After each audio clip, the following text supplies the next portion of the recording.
This trip was 14 days long, started in Kenya and ended in Zanzibar, and involved the following. So we explored the city of Arusha, we really glamped in the Serengeti on safari.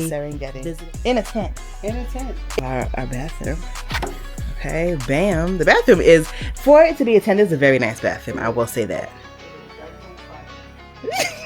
The group itself was made up of about 19 women, most of whom I did not know, which was interesting.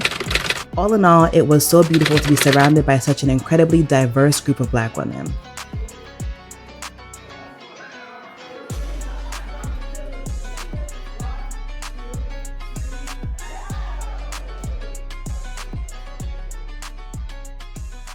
And the reason we do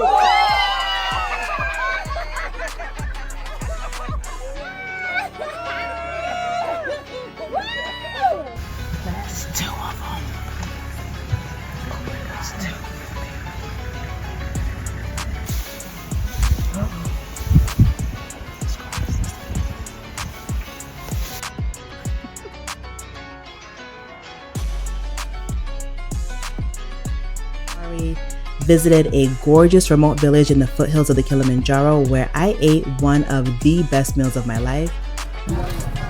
We also explored the rich, winding, maze-like streets of Stone Town, Zanzibar.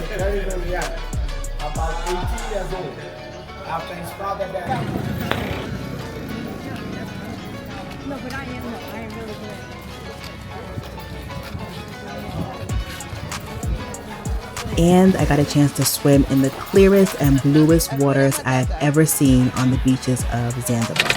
Yes.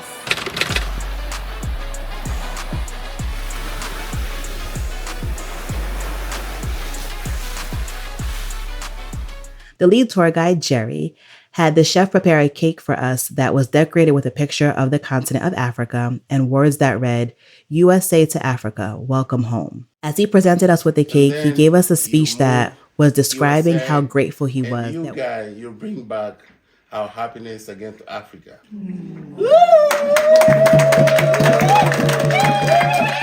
It was incredible watching this big, burly, rugged man get choked up as he spoke to us.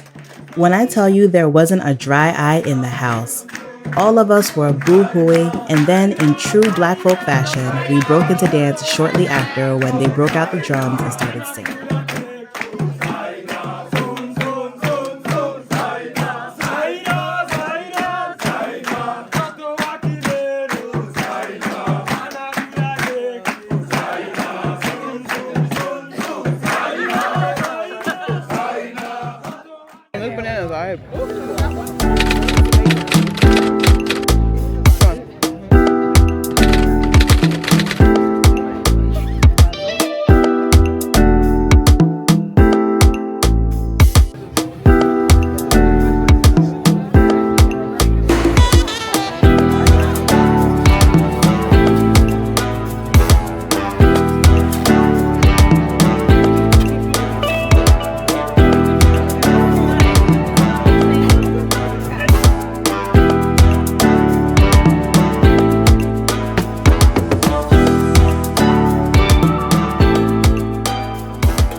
The market in Stone Town was infamous for being the most brutal.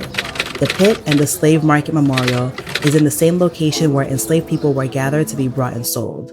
On one side of the memorial is a mansion housing the slave seller. Dim, suffocating, and with no toilets, these chambers were crammed with enslaved people where they awaited the auction block.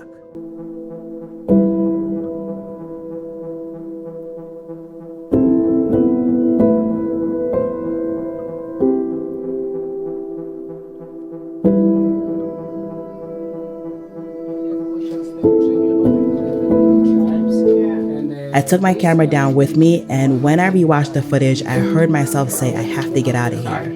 words that I didn't even realize I actually uttered at the time. All right, I need to get out.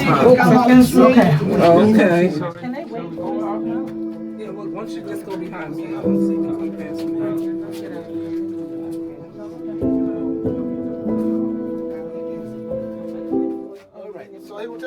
When I came out from the chambers and got some air, I felt the wave of emotions that ranged from sadness that my people were put through that, anger and disgust at the people and powers that created such a barbaric and inhumane practice, and then finally pride that at least one of my ancestors actually survived that. Now you can see that before the tree, the tree that was around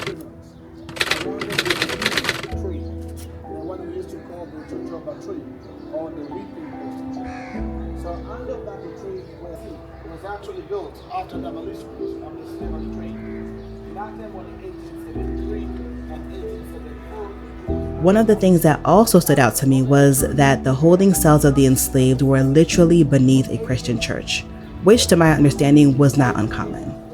That in of itself also caused a wave of mostly negative emotions, but we'll unpack that another day.